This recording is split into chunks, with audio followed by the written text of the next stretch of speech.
Ladies and gentlemen, everyone around and in between, it is DebateSensei, where we talk about things related to limited preparation debate, competitive debate at the college level.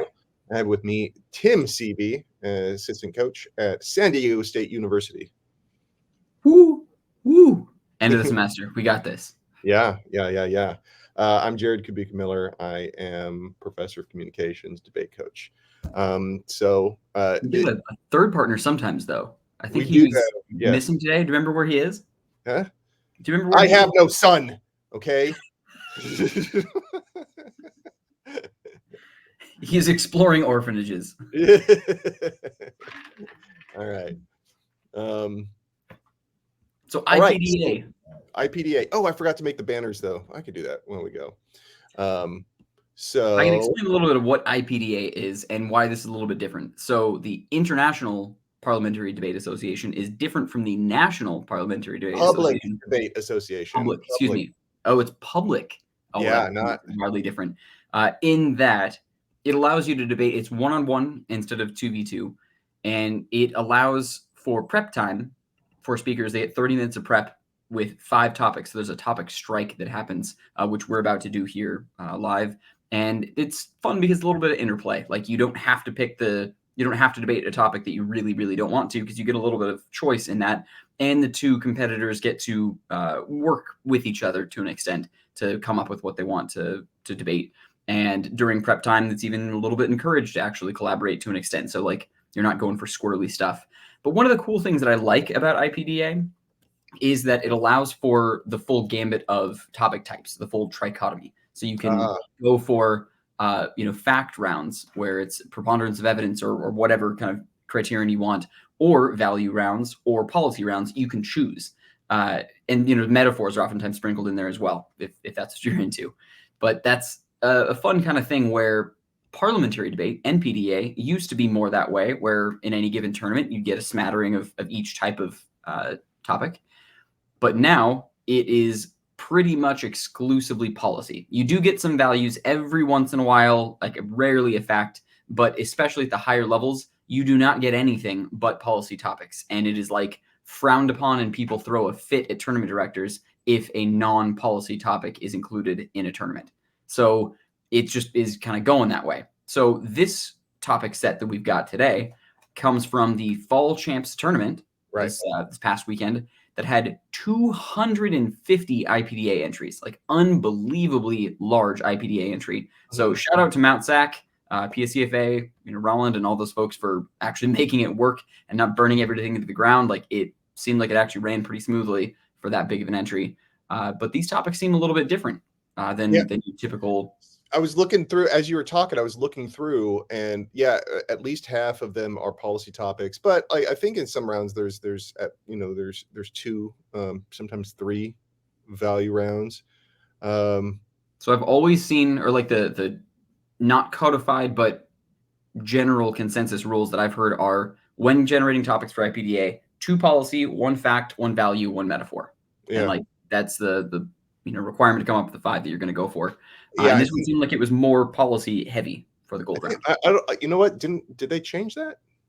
I don't know that I ever saw it written somewhere. I just heard someone. That's every tournament that I've been to. That was the case. So whenever we wrote them, we followed that same norm. All right. So here's how we're going to do this. All right.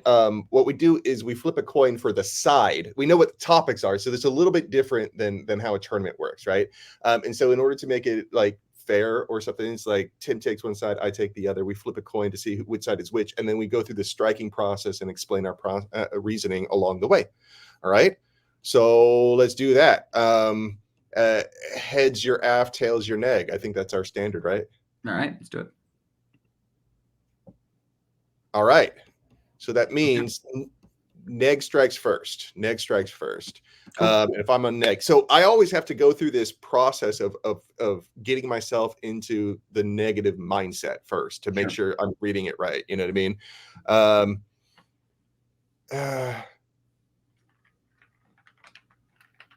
yeah, that one might be.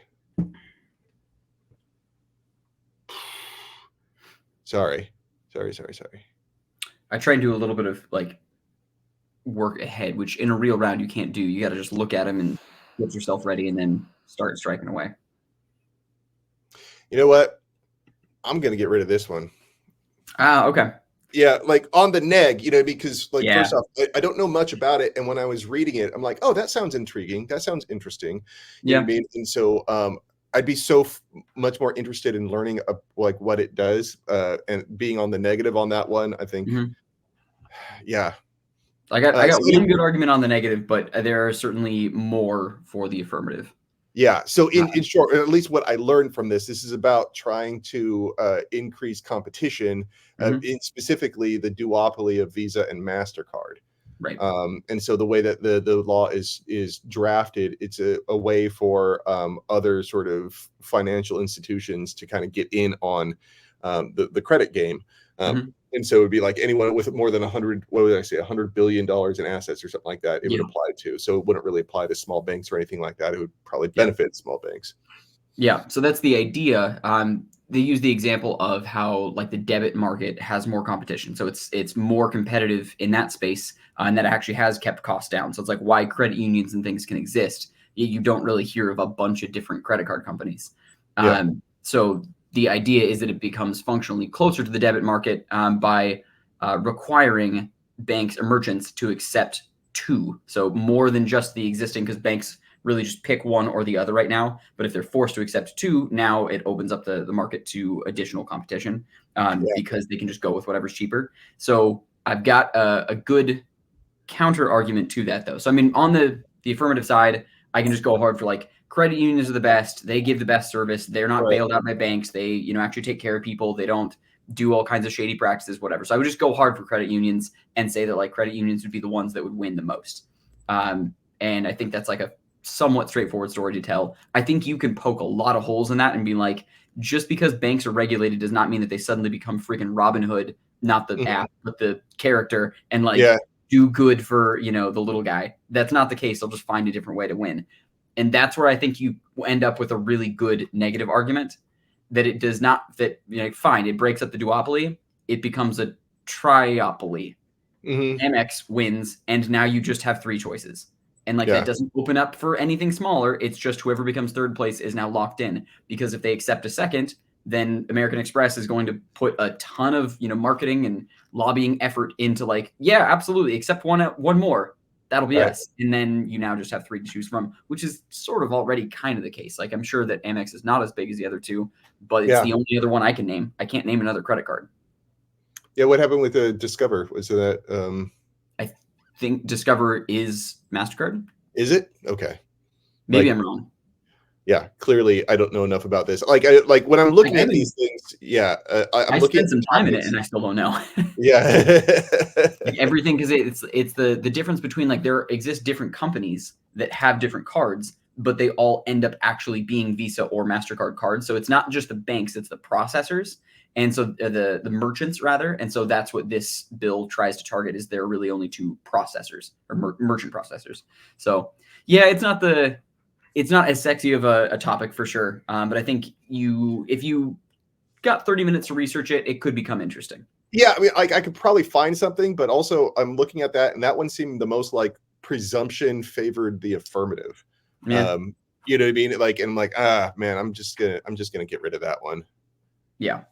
All right. So my turn. I am going to strike DC statehood. Oh, really? Yeah. So it's not that I think that it shouldn't be a state. It's that I don't know enough benefits. The only, I'm sure I could find a little bit, but the only off the cuff that I could go for is I've heard disaster relief to non-state places. I think it's similar like the Puerto Rico topic is if something is not an official state, it doesn't receive the same FEMA benefits and whatever. And a number of other federal protections that extend to states. And also I'm sure schools and stuff probably get in there. So yeah, you probably have got some good arguments, and I don't want to, I think that would get, there's a lot of opportunity for someone to know one thing really well about it and just run away with the debate. I feel like this is one where there's probably a lot of landmines, and I don't know where they are. Yeah. So some stats about it is Washington, D.C. has a higher population than Wyoming. you know, Probably so Delaware. yeah, you know what I mean? And so there's, you know, like the number of people that aren't getting an electoral college representative in the They presidential do. election. They Yeah, do. what? They have one. They got I said electoral college. I meant Congress, right? Congressional seat. Oh yeah. Yeah. I'm sorry. And so their voting power in those things, and it's like, and also Washington D.C. is like Congress gets to tell Washington D.C. some ways in which their city is run. You know what I mean? Like, so like the mayor has restrictions on them that no other mayor has, and so Yeah. and so like making that a state is kind of like, okay, like the mayor now gets to make decisions, and you don't get to have a bunch of people from out of the city trying to basically trying to sabotage Washington D.C., right? Because they want to prove how government never works. Like and Yeah. so it's like, see, look, watch what happens when I destroy it. See, it doesn't work. Like Yeah. um and so like just let us run the city. And so yeah, I think that was, and like statehood would give them a little bit of that sort of protection. So Would that mean that they would end up like so DC extends beyond like it as a town? Like there's like a couple areas that are not Maryland, that are not Virginia, that are like their own thing, that are DC. I don't know, but does that mean oh that it man, now gets a yeah. governor and a mayor? Yeah, like I think that you would get a governor, right? If it's statehood, then that would be Yeah. But like so I guess like when something is that geographically and physically small, like what powers does the governor have that the mayor doesn't have? Like, right. do there exist citizens of DC that don't live in the city of DC, therefore under mayoral jurisdiction? Right. Because otherwise, it's like who gets to supersede who? Like typically, governor has more power, but then why even have a mayor? I don't know. So that would get a little interesting. Yeah. Like I see how that sort of question, and the thing is, how do you turn that into a like disadvantage with impacts? It's like it doesn't make sense. But I would say like more government isn't the solution. I would say like I would maybe just kind of go the libertarian route there and be like, by creating statehood, you're now instituting like a local, constitution and local legislation and local representation, and then representation at the federal level. So you're basically just inserting a ton of bureaucracy. Like, or I guess the bureaucracy is the executive branch, but you're instituting a whole bunch of like legislation.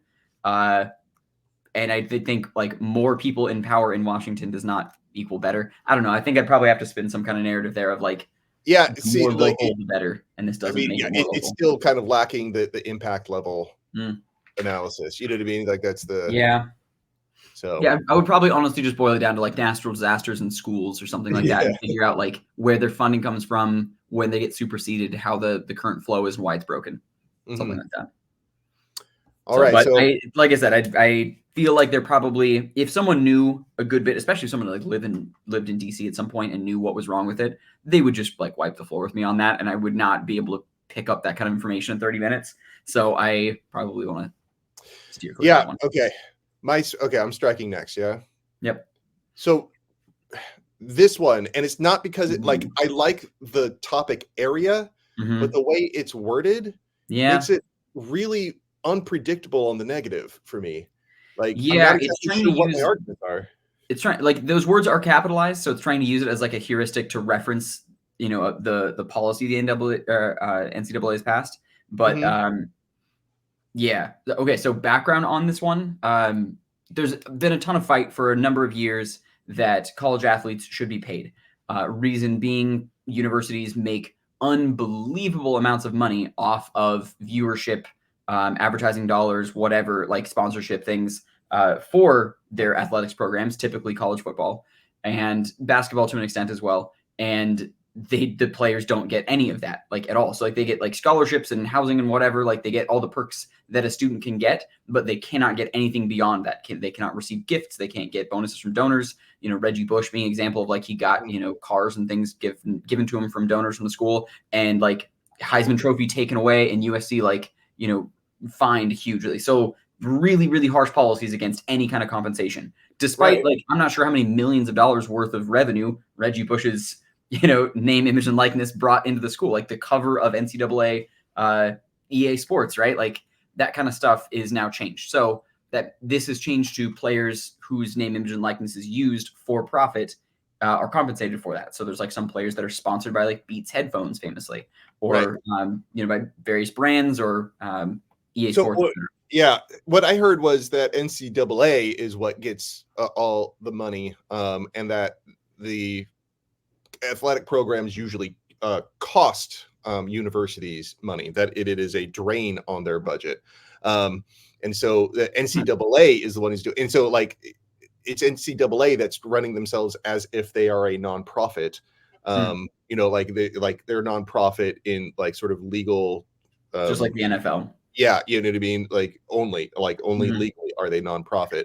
And so that would be it should be a way of the NCAA sort of giving up the some of their financial leverage, to the players that way. So I understand that NCAA even employ. Like, I'm just thinking about the glut of cash that must be. Yeah. Like, how many people is that really require to run the organization? Like, yeah, I don't know. Like, man, like, I can't imagine it's that much. Like, I don't see a lot of stuff produced by the NCAA. Like, they, organize stuff, but yeah.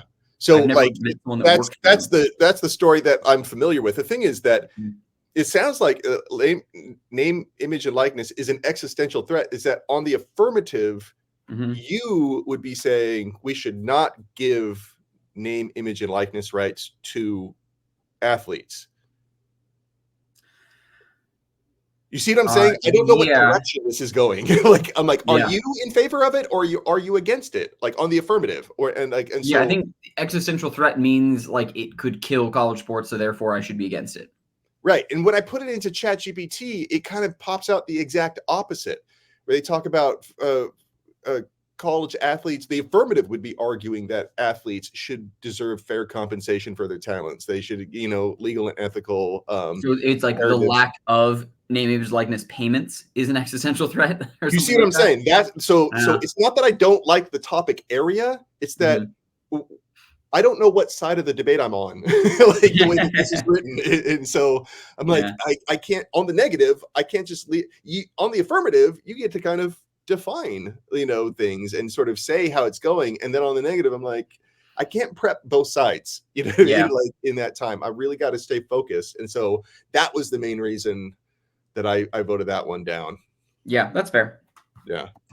I do think that that's an interesting, so if you were against it as a topic, I think the common argument comes down to like, these are 18, 19, 20, 21-year-old kids, and giving them multi-million-dollar contracts historically has been pretty gnarly. Look to lots of examples of like NBA players that joined the NBA at 17, 18 and just like exploded because they couldn't handle that much pressure and that much money at that young of an age. That like their lives just like completely spun out of control. And so that's part of why NCAA instituted the rule that you can't go straight from high school to professional. You have to play at least 1 year of collegiate.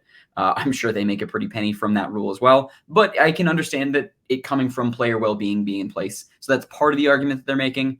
I also think that they are saying that it's like it ends up being an even wider gap in I guess it's not a gap in compensation, but it's like you only get basically like quarterbacks and some superstar running back wide receivers that get any kind of attention, and every other player on the field gets nothing. And so it just creates like a huge gap divide between where like one player on this team makes millions of dollars and the rest make nothing. Is kind of another argument like that kind of breeds animosity within a team, or like puts like too much pressure on how that player interacts with their teammates and things like that. So that's a different kind of speed as well, like one different direction you can take. Yeah, I wouldn't call it an existential threat necessarily, but I mean, it might be an existential threat to the NCAA. Right. But, yeah. Which like good. I don't think that if the NCAA ceased to exist, like suddenly all college sports would completely collapse. I guess I don't have enough respect for the institution. Right. Like, oh yeah, well, it turns out everyone forgot how to play sports. Like all college athletes just, they took up whittling and that's it. That's all they do now. Like, no, they just happen to have created an unbelievably profitable with a capital P, regardless of their tax status, like organization, and they don't want to share. Yeah. So that was the reason for it. Like, because Yeah. I thought I would be able to say, I don't know, when I'm reading it, I'm thinking like I'd get to say screw NCAA on the negative, right? Because you're like, Yeah. we need to protect college sports. Name, image, and likeness is an existential threat. So we got to shut that down. And I'm like, no, let NCAA. I don't give a crap what happens to NCAA. You know, college Yeah. sports will continue to exist. We don't have this. We don't impose name, image, and likeness restrictions on any other students. Like if I had a student that wanted to do a video game and their image was put on there, it's like the theater department doesn't say no, that's our actor. You can't use their likeness. Like we don't, like so. I wonder on that one actually. Like if like a school production went really big, they don't compensate the students that are performing in it. Yeah, not necessarily. It's never been a big enough problem. Yeah, so some students are enrolled in a theater class, and the production is part of the class. You know what I mean? Right. And so, like technically, they're actually paying for it. Right. Yeah. Interesting So, avenue that you go with that. So, all right, that's a fair one. I think that even if we just decided, like, if in a magical world of IPDA where you actually can collaborate with your opponent in prep time to say, like, hey, I'm going to go this direction. Are you cool going this direction? And say we agreed to it. Like, why is it a bad thing to pay college athletes for name, image, likeness? I think I would probably also go with some Title IX stuff and say that, like, female athletes are not getting a dime or like are getting paid way less than their male counterparts. And Title IX is intended to create equal access and opportunity and funding and protections and things for, all gender competitions. And as soon as you now start instituting like sponsors and like, is there some requirement that for every, quarterback that is sponsored, you now need to also go sponsor someone that's on like the women's volleyball team? See that happening. I don't know, because like I don't know why a video game, because I'm using the video games as the example, right? Yeah. Why a video game would be obligated to abide by Title IX requirements when that's like an education policy, and it's not like the institution is the one who's doing the negotiating. It would be the individual student doing it, right? I'm not sure that would do it. What I do think though is that I think that the colleges and universities have an interest in what their students put out there. You know what I mean? It's kind of like they've created a relationship with this student. It's like they are a student here. We've accepted them to go through our programs and stuff like that. And so if they're going on to a video game in the uniform of the university, that university has an interest in what happens, in how that representation plays out. And so I think, that could still potentially be solved with like a minor repair thing. I don't know if that's at the core of name, image, and likeness. But I think that's a complexity to it that would be on why, we don't want to just like let students have full reign over name, image, and likeness in things like that. I'm pretty sure it's the status quo though, because like there has been.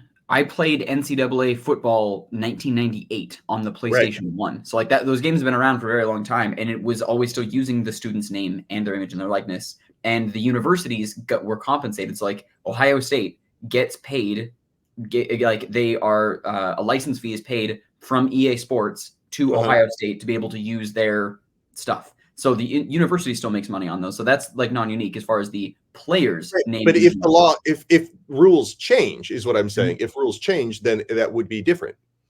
Like that is what you're saying. Yeah. So like name, image, and likeness. If it is handled in a way in which students have full control over it, and it doesn't go through NCAA and the university, then there are, it's like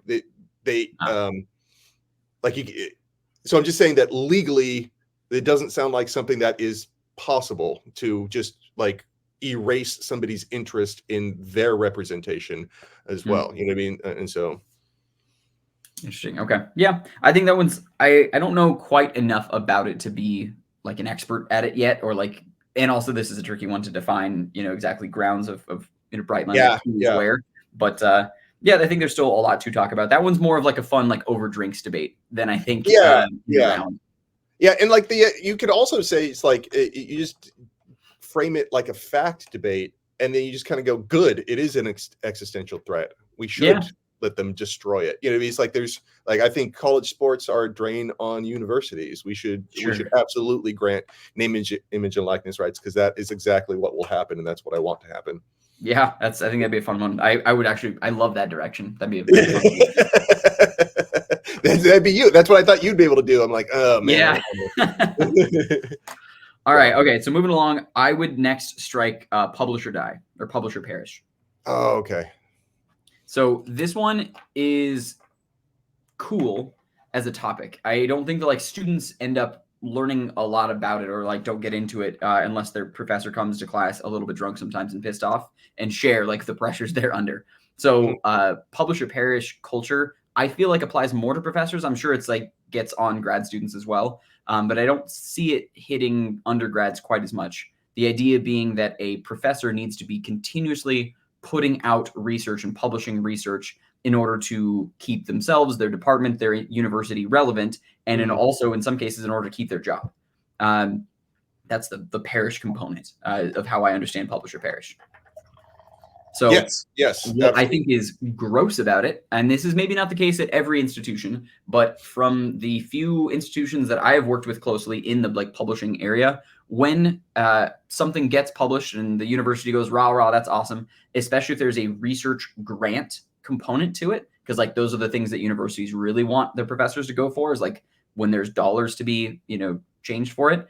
Right. The institution keeps a hefty chunk of that research grant. Really? Oh, yeah. Okay. Like big piece. And that's part of why they push it so hard. Like the academy just gets to keep a lot of that because like, hey, we won this thing. So what that's, you know, means is that professors end up having to ask for even more and apply for bigger things because they only, you know, get to keep a portion of what. Yeah. And then it's like either like reassigned time. It's not like they just give them a check. You know what I mean? It's kind of like they take less of a teaching load. All right. And so that's one way that you could say that it hurts academia, is because this person who is supposed to be doing all this research and knows everything about their topic isn't in the classroom.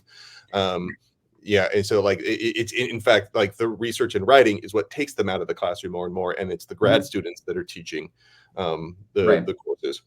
Yeah. I knew there was a touring professor that came to Chapman at one point in time that had published in a 10-year period 50 books and papers in 10 years. Like, what the hell? And he was the chair of a very prestigious department. Like I mean, he was doing amazing things, but like that is just a machine. Like it's crazy how much writing is doing. And at that point, it was like, okay, what's your academic load? And there was like one class. And I understand that's not crazy uncommon. Like that volume of production is uncommon, but the expectation of like, all right, you teach one class and then you just are writing and researching permanently from that point. Otherwise, like, neat. I think on the negative, like you can just go for like, well, not everything has to come from the classroom. Like one, like person to person interaction only goes so far. Like you can impact thousands or millions of people with published, you know, books or research, when you can really only impact like a few dozen, maybe 100 in a classroom. Yeah. So like you can maybe get that impact, or that I would start making those kinds of arguments of just like how far the idea can go. Like let other teachers teach what you have published is maybe an idea. I think that you can on the negative, pull back on those extremes that you point out. It's like, we should avoid that, but that doesn't mean that publish or perish does more harm than good. Publish or perish usually means like one publication a year. And so people overdo it, and they probably get rewarded for that. And that is something that you can be opposed to, but that is not synonymous with publish or perish, right? And so that you'd say that like putting out one publication a year, I think, is a reasonable expectation for somebody of your level of expertise. You have, like you're given this position. And so then that's when all the arguments about how many more people can be affected by your publications than your students in your class, right? I think it kind of leverages it even more. When it's not, like you got to really preface is like, let's avoid the extremes and go with what this means, Yeah. and what it means is not unreasonable. So I think, yeah, I don't know, since I'm not in that position, I would have to start looking like, all right, what is a typical professor workload? What does compensation look like? And what are the expectations on top of that workload of, actually teaching courses and whatever.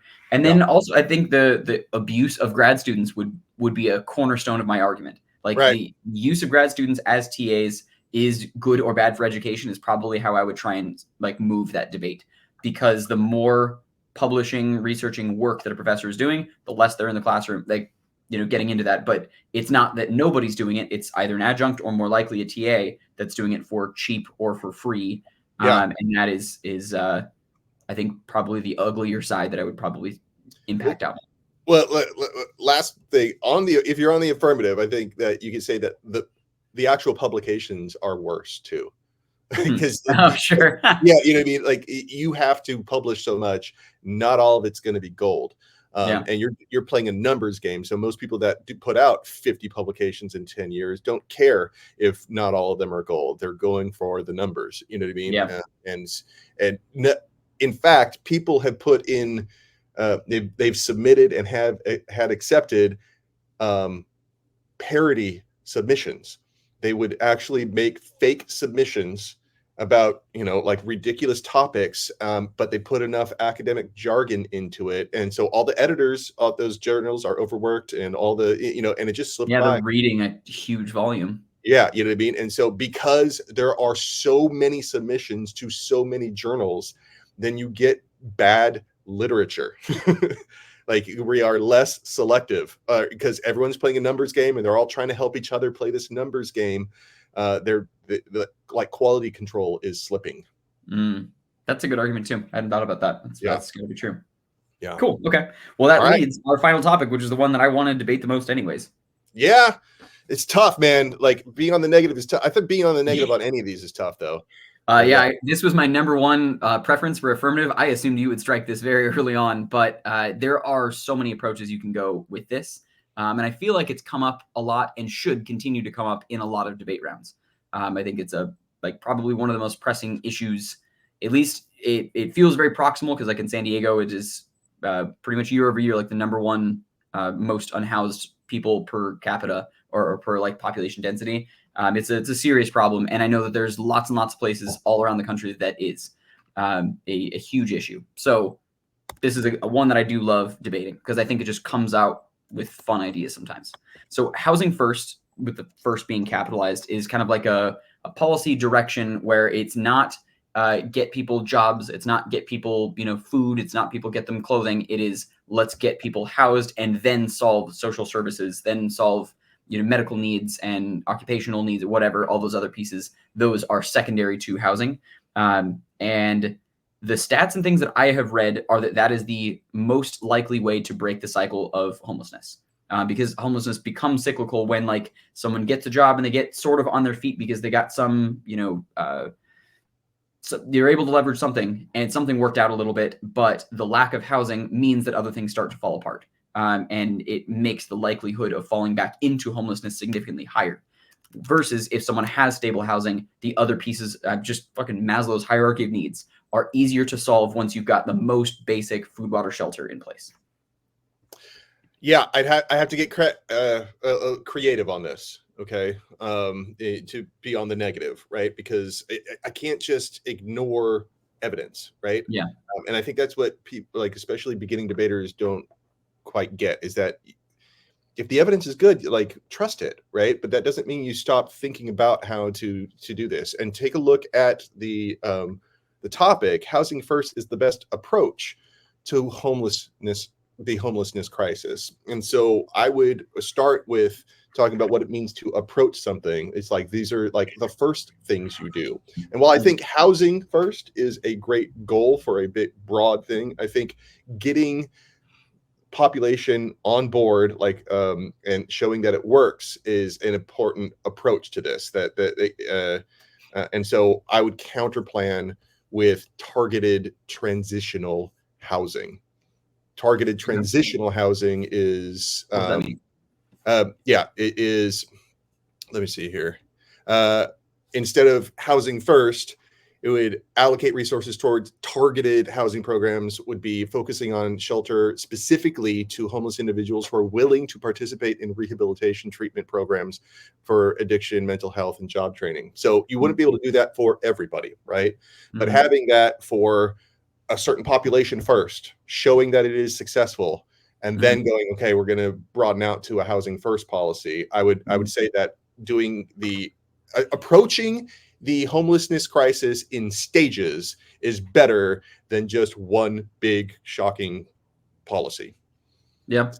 So I'd play with that word approach a lot.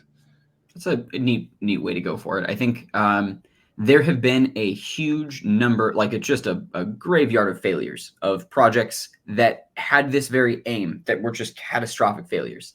And part of it is that let's just focus in our own backyards. Like California is a lot of environmental regulations and building and permitting regulations. So to build something takes years. And oftentimes like, oh, we're going to build low-income housing. And then there are so many hurdles and obstacles and policy, changes and administrative changes along the way that for a project to actually get from idea to start to finish and get people housed in it, so many projects never make it. Like even with funding and with all the support and like voted on a particular measure, never ends up happening because they hit snags along the way. So there was a topic, actually also an IPDA topic, maybe a few tournaments ago, that was talking about the Cash for Keys program. And that was turning low performing hotels into housing. Yeah. And that as a measure was a stopgap, like emergency measure that someone came up with during COVID, because they're saying like one of the biggest, one of the hardest hit populations was the unhoused population of COVID. And so it was like, all right, quickly getting everyone into their own shelter space, not like a huge broad, just tons of cots, but like their own, 4 walls. And that was wildly successful, so much so that continued to grow and continues to go that way because small hotels weren't doing so much. And as an industry, like that's one that like, hey, at least those property owners and holders can get still revenue out of it, that people maybe weren't going to the Super 8 Easy Motel quite as much. But now when the state is funding and every room is now filled because there's such a significant need for long-term housing, that was a great solution. That's a piece of housing first that I think jumps over a lot of the common disadvantages of like policy issues and cost and environmental and whatever, that just kind of gets it in because it's already built. And then you can start using a bunch of case studies. So I think like there have been case studies of both of our strategies here, like as far as approaches go, but like the targeted housing, I think that's been tested a bunch of different times. I'm sure that my, Cash for Keys also is already a thing. That's one method of housing first. So I think it ends up just becoming to like, who can give good examples of their thing being implemented and getting better results. Which are good debates to have because more people should know about it and spend more time on that as a thing. But I think that would end up getting tricky of like this plan versus a counter plan. And it's not, inclusive. Like I can't just perm what you're doing as well. Like they are actually competitive. Right. And so like, I don't, at this point, I really don't know enough to conclude which one is better, but it's more about like sniffing out, ground. And I think this would be the ground that like, I think that I could find within 30 minutes and probably defend in a 30-minute debate as well. As you're talking, I'm finding plenty of examples where people are like housing first is not working, and so I would be able to come up with some direct refutation, specific examples in cities like, and it's been something that's been attempted for 20 years in some areas, and homelessness is still really, really bad in those areas. And so I think that this issue is complex enough that there isn't a clear presumptive side right off the bat. Right. I think it's a good area to push on the presumption and prerequisite of rehabilitation before housing. I think that's probably where I would rail on quite a bit, because that has historically been a policy that's like, Not going to put someone that is still, going through all these things like into a home that now is a waste or something like that. And the rhetoric starts to get really nasty really quickly. And I think that's where I would probably just start going forth with like, without housing, every other problem is exacerbated, many times over, or is impossible to solve on a sustainable level. So like an assumption that you have to solve these other things first is the problem. And like housing becomes, I think like I would probably just lean into the first piece of that. But I do like where you're saying like the approach of like, how do we all get on board with this? Because it does become like a policy thing. Like the neighborhood that housing goes into or district votes on or whatever, like you kind of have to have community buy-in, and that means changing some public opinion. Yeah, I mean, and like even if you're doing like low performing hotels and motels, like okay, that doesn't give enough room for everybody. So now you have to decide who gets the room, right? And so in that sense, the people who get the room are the ones who agree to go through this stuff first. You know what I mean? And so, and I'm like, it's just a way of managing scarce resources. It's not an indictment of like behavior or something like that. We have to build a program, and it has to start somewhere. Yeah. Funny last point I had on this, like a funny idea or plan someone threw out there was that commercial office space in big cities is absolute like ghost towns right now. Just big companies are not using high rises. So many high rises have such vacancy, like San Francisco. I got to look at the stat, but it was staggering. It was like 60+% vacancy or something unbelievable for high rise buildings in San Francisco. Like, well, they've got a ton of people that need space, and they've got a ton of space that needs people. What if? Like that would be just a wildly different. Like, hey, we're going into this big shiny Experian building, and like they're polished marble floors, and no one is inside. It's a giant empty tower. Sweet. Like, let's use that space. I like that. That's creative. I like that. Oh man, you can do that on the affirmative. Like, I mean, talking about pissing people off and NIMBY policies, but that's a way to do it. Oh wow, that would be so awesome on the affirmative. Like one floor, you've got like the hedge fund, and the next 10 floors below that were like previously unhoused folks. Like, I kind of love it. That's amazing. All right, cool. Good way to end. All right. We are going to be taking our winter break. Well, I think what we talking about, like early February, getting back into maybe something around that time. All right, everybody. Spend time with your friends and family. Have a good time. We are Tim Seavey, Jared Kubicka-Miller, DebateSensei. We'll see you later. Have a happy New Year. All right. Let me get this outro. Where's my outro? Oh, there you go.